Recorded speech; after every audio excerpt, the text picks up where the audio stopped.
entrepreneurs, business owners, professionals who seek excellence, bringing the business classroom to you. It's the Business Builders Show. Here's Marty Wolf. We still got a long way to go. Yes, we all got a long way to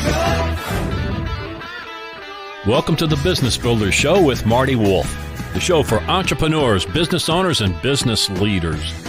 I'm Marty Wolf, your host for the Business Builders Show, and along with my executive producer, DC Taylor, we will be your guides on this learning journey. Let me tell you my super objective in being with you today. I want to enthusiastically share stories and information to inspire leaders, and that's you, by the way, so you can inspire others. The Business Builder Show is distributed by C-Suite Radio. You can find our show and many other fine shows at c-suiteradio.com. This podcast is a part of the C-Suite Radio Network. For more top business podcasts, visit c-suiteradio.com. My guest's with me, and she is in the studio today, so this is exciting. Normally, our Business Builder Show guests are Skyping in or calling in.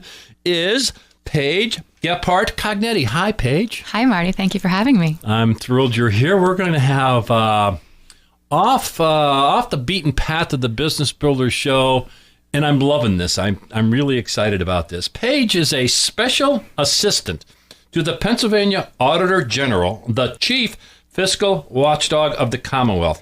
Paige previously served as a director on the Scranton School Board, overseeing a $160 million budget and helping navigate the public school district's dual crisis of financial distress and public mistrust. Paige lived in New York and worked as an investment advisor at Goldman Sachs. She was also a senior advisor to the Undersecretary for International Affairs at the U.S. Treasury Department. She was involved in Barack Obama's 2008 campaign. Paige holds an MBA from Harvard Business School and graduated summa cum laude from the University of Oregon Clark Honors College with a BA in English Literature and Romance Languages. Romance languages. What the heck does that have anything to do with what you're doing today? No, that's not a subject. So here's what I want to talk about. I'm really interested in how business owners, business leaders, the general public, of course, but this is a business show, how these folks are affected by the action or the inaction of their local and national elected officials. For instance, let's start this way, and you've shared some great information.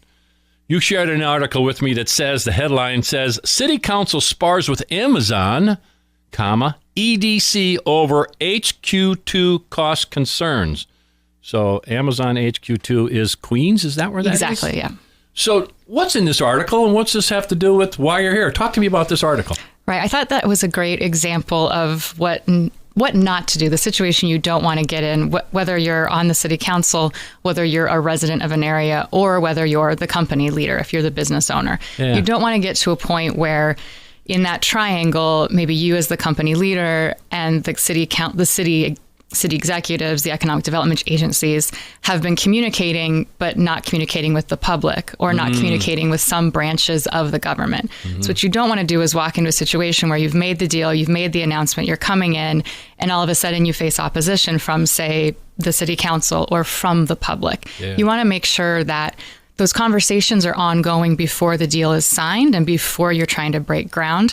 So it's easy to knock on Amazon. That's not what this is about, but it's a big, broad example of how there's always pitfalls to not communicating before you come into a situation. And I think as a business owner, when you're looking at things, it's easy, I think, sometimes to think that you're talking to one group, so you must be covering all your bases. Yeah. But if you're not also talking to the other, say, elected officials that have maybe another agenda, want to make a splash about something, you want to make sure that you've talked to all of those stakeholders along the way, so you don't get in a jam like this where you're facing protests with signs and you're getting, media coverage, whether it's national like Amazon or whether it's small in your small local paper. Yeah. That's not the first week of business that you want to be attending to, right? You want to be talking about how great your product is and how many jobs you're creating. You want it to be positive.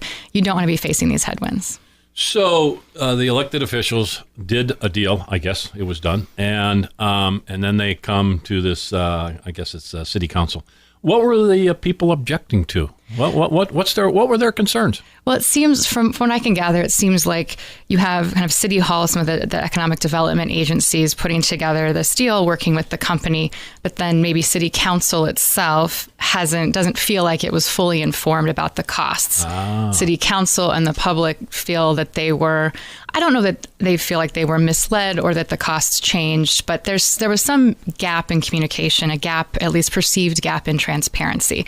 And you'll never get a public or a city council that's going to feel that they were, fully briefed. Sure. And it's impossible in some of these deals. However, there's things that you can do along the way as a business leader to hear from the public, reach out to those local elected officials that have skin in the game and try to have that conversation, build those relationships early as opposed to waiting till the very end and shaking hands at the construction site.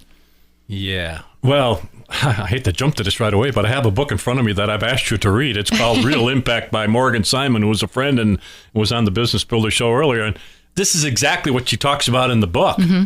She says that elected officials are doing things sometimes for all the right reasons, at least in their viewpoint, but they're not communicating or transparent with other agencies in the government and with the general public. As a business person, I'm sitting here thinking, well, so Amazon's coming into Queens, and I already own a business. I have 12 employees, and I sell products. Is this going to hurt me or help me? So, that's what I'm thinking about. Right. And so I may be concerned about that. And I'm concerned about the cost. Again, forget if it's Amazon. Yeah. They're coming in and they're giving away a lot of money, aren't they? To help Amazon come? Yes, that is true. That is true. So I'm concerned. I'm editorializing the show. My own point of view there, a little bit. And that's this whole search for HQ2 from Amazon's been a really interesting case study in all of this. A lot of times at the state level and also the local level, but you have a lack of transparency from a lot of the local and state governments in terms of what they offered Amazon. It was that race to try to pull them in. Yeah. And so not just Queens and the suburbs of DC that got the headquarters, but other places, some of the local officials have refused to release to the public what they offered. Really? Yes. And so right there you say, well, hey, the public's going to say, well, these are my tax dollars. And I understand we didn't get HQ2 from Amazon, but I'd like to know what you're out there pitching, right? I'd like to know what's in that briefcase, because maybe we should have a conversation about what this community feels it needs, and what the business owners here, like you said, local businesses, they probably want to be a part of that conversation, not necessarily for Amazon HQ2. That's a special circumstance. But at the economic development level, I think that there are a lot of ways that people need to be engaging with all stakeholders. It's not just all the economic development officials and local elected officials sitting in a room. I think there needs to be more engagement with the public and with local business owners. So my guest is Paige Gebhardt Cognetti, and she is a special assistant to the Pennsylvania Auditor General. You can reach Paige Cognetti at Paige Gebhardt Cognetti on LinkedIn. This is a fascinating discussion. And another part of all of this is that, when that kind of thing happens and there's not enough transparency, and if people are business owners or the general public feel left out, what effect can that have on the community in terms of being negative? Is there potentially a downward spiral as a result of that? I think that it becomes a bit of a wasted opportunity for optimism and for positive economic trajectory.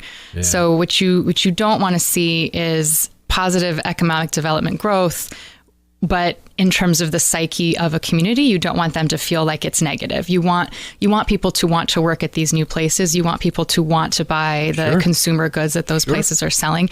You want that virtuous circle of excitement and optimism, especially in some of these more distressed areas that we'd like to see develop. Yeah. So what you don't want is to have this negativity surrounding it when it really should be a good thing. Yeah, communication with all stakeholders. So you kind of set the table for my next question or comment. Again, we're just using Amazon as the example, and they say regarding the New York City HQ2 that they won't benefit from opportunity zone tax breaks. Tell me what opportunity zone tax breaks are. What's that about first? Right. So the federal opportunity zones came out of the Tax Cuts and Jobs Act of 2017. It was an idea that had been in development many years before that. It's a fantastic idea to try to spur economic growth in distressed areas across the nation. You know, I think we all know after the financial crisis, you had kind of rock stars of Austin, Texas, Portland, Oregon, LA, New York. These places are booming, and places like Sanders County, Montana, and Schuylkill County, Pennsylvania are left behind. So the idea with the opportunity zones is that it's essentially a capital gains tax incentive for development. So investors can delay or even avoid capital gains taxes in their investments in those areas. It's a fantastic idea. And I really have high hopes for it. What we're seeing right now as we go into the early implementation phases, though, and this is why I brought this up in terms of the importance of who's sitting in those seats at every level, local, state, and federal, we now have over 8,700 designated opportunity zones. 8,700 Correct. Across the country. Correct. Okay. So if you're a distressed community that really is looking to get investor dollars because of these opportunity zones, if you're, for example, if you're Akron, Ohio, you're now competing with Long Island City in New York City. You're competing with Portland, Oregon, that already has a huge number of developments that are started there. So you're in Portland, Oregon, you're getting development with tax incentives for developers that would actually be building there anyway. And then people in Akron, Ohio aren't getting those investments. So we'd like to see how this works, and I really hope that the programming works, and I hope it gets to its stated goals, which is to help the distressed areas. But part of this conversation to me is who are the elected officials, who are the community development officials in these areas, who are the governors who sat there and approved the requests, and then at the federal level, the Treasury Department approved all 8,700 requests, which I can understand, but perhaps, and we'll see how it bears out, there maybe should have been a more thoughtful conversation about the program at each of those government layers. Is there a place for business owners or anybody to go to learn this, or so they just Google it? Is there a specific place they can learn about these opportunity zones? Yeah, I believe it's the Treasury website has a lot of that information. And then there's already a bunch of private companies that are hosting these opportunity funds where you can set your investments for those incentives. Also think tanks. I know there's a Brookings Institution study quite recently about that. So there's lots of information out there, but it is one of those very dynamic public policy issues where it's kind of happening as we go. And I think if you're a business leader, you want to talk to the community developers in your area and see how they're utilizing it. That's something that it makes sense too, is you want the people that have these tools to understand them and put them in a package of tools for you in a thoughtful way. Package of tools. So probably the best place, if no matter where you are, is to go to your local economic development agencies. Say you've heard it on the Business Builder Show with Paige, and you want to know more about this. Is this applying to all businesses, startups, existing businesses? Is there limitations that what people can do with these kinds of things at opportunity zones? There are some limitations in terms of where those capital gains incentives are. Real estate development is kind of where they started. It's the primary driver. So not everyone will be able to invest and defer or avoid those gains. But there's also, if you engage with your economic development agencies, there are a lot of other tools that they can show you of other tax abatements and things probably in a lot of communities. So my guest again is Paige Gebhardt Cognetti. She is a special assistant to the Pennsylvania Auditor General. You are listening to the Business Builder Show. And yes, I am still Marty Wolf, your host. So I see another article. You gave me all kinds of information. You made it easy for me. Thank you. This I really want to spend more time on. Distressed cities find hope in opportunity zones. And what you just said, does give us hope, but there seems to be some complexities.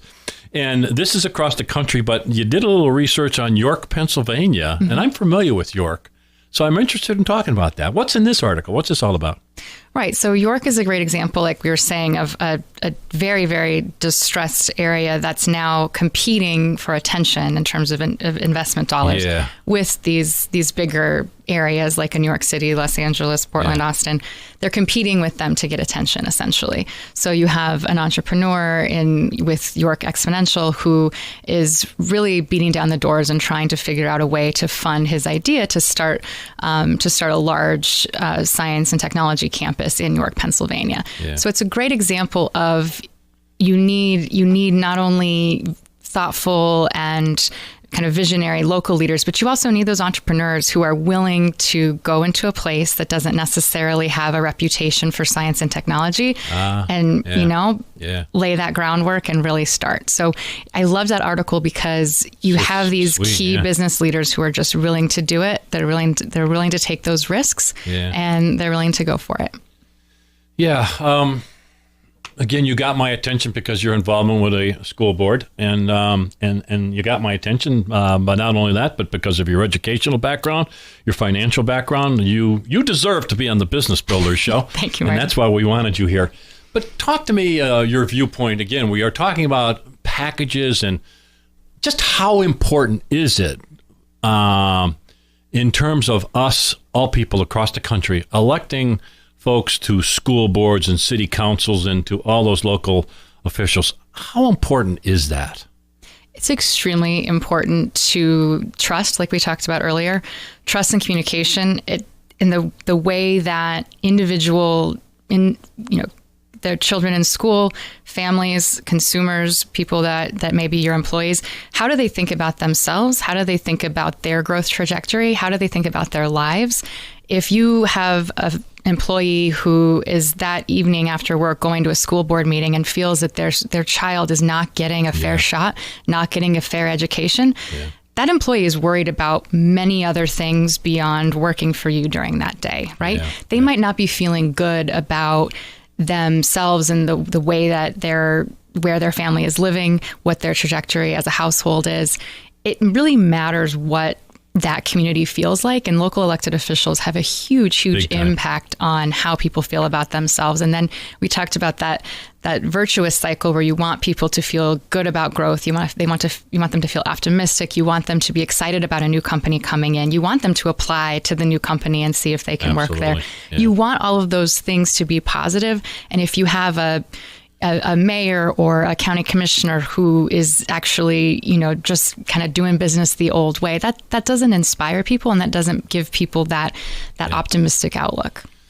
Well, and if you don't feel that way locally, people from the outside are going to see that, and that impacts outside investment. Right. If you're a business owner, you're looking to relocate to a place that has lower taxes. You're in New Jersey or New York, and you're looking at Pennsylvania. You're going to read through the newspaper. You want to see really positive things happening. You want to see local elected officials who are excited for reform, looking for efficiencies, looking to tax reform to see that you aren't going to be stuck in a place where they're having to keep taxing you and taxing you and taxing you to keep afloat. You want them to be innovative and forward looking. That's, you're not going to go to a place that doesn't have a functioning government. It's really not rocket science. But we struggle, across the country. Again, my own little side note, this is not Paige's words. There is a general apathy. I mean, and so and again, this is a business show, so I'm pleading with business owners, as I do often. I'm about far away from the political scene as you can get. Right, DC Taylor, my producer, we don't go there at all. No. Right? But from a business standpoint, it's just critically important that you get involved locally with these elected officials because they set the tone. And as a business person who's employing people and who could be that visionary, you need to get involved. Okay, so Paige Gebhardt Cognetti. Again, Paige is a special assistant to the Pennsylvania Auditor General. Beyond what we've already talked about, what other advice or suggestions would you have for business owners and to the general public? What suggestions would you have for us? I think getting involved and having your voice be heard. That can be as simple as going to your local school board meeting, your local city council meeting, writing letters to the editor, some of those tools of public engagement that I think when you speak of apathy, you usually have just a small set of people that in every community that go to those types of meetings. Yeah. I, as a former school board member, I would have loved to see more business leaders in the audience standing up saying, please do X, Y, and Z reform to shore up this budget because I need that for my business. I need that to keep my employees employed, and I need that to keep offering more jobs. I want more of that business voice in those local government interactions, because I think there's this idea that the quote unquote public who comes and speaks is just the few people who don't have anything else to do that night. Yeah. That's not true, but I want that engagement to be more public. I've always thought that the business owners, you usually, and I know this from experience in government and frankly in my private sector life, you have these conversations with business leaders behind closed doors during the day, and then your public stakeholder meetings are later. And I feel like we should have more opportunities for those to be engaging together and have everyone all in the same room and in the conversation. Because if we don't do that, we kind of continue on this path where people that aren't business leaders feel like they're getting the short end of the stick. The business leaders kind of maybe think that they don't have a reason to engage with the public, or maybe a reason to engage with local elected officials. If we kind of get everyone in the same room more frequently, I think that we can open up those conversations and realize that we're all on the same track. We all have the same goal. We all want people to be prosperous and be happy. We want our businesses to grow. We want our regions to be successful. So that communication piece is really the key. And that's everywhere.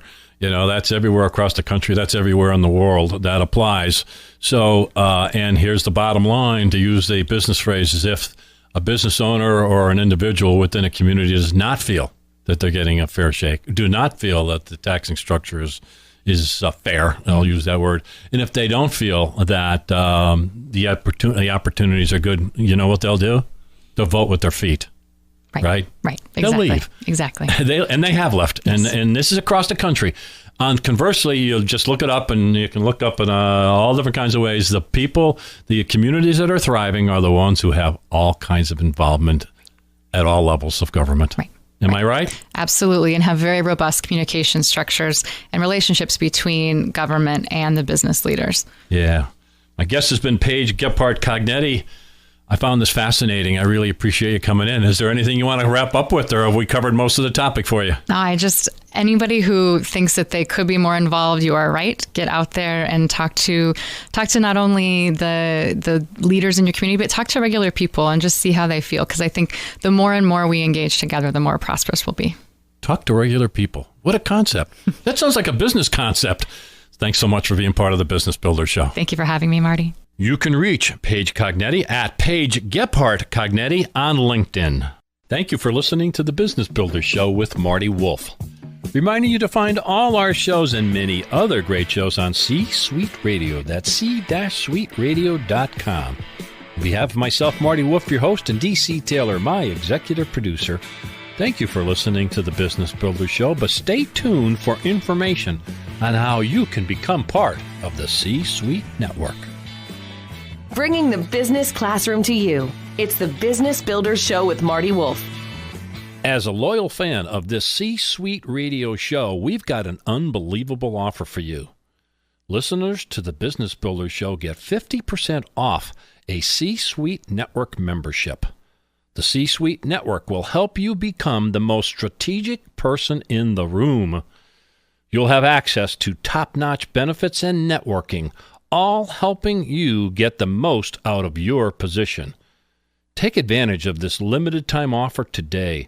Learn more about the C-Suite Network membership at c-suitenetwork.com/CSR. Again, that's 50% off a C-Suite Network membership at c-suitenetwork.com/CSR.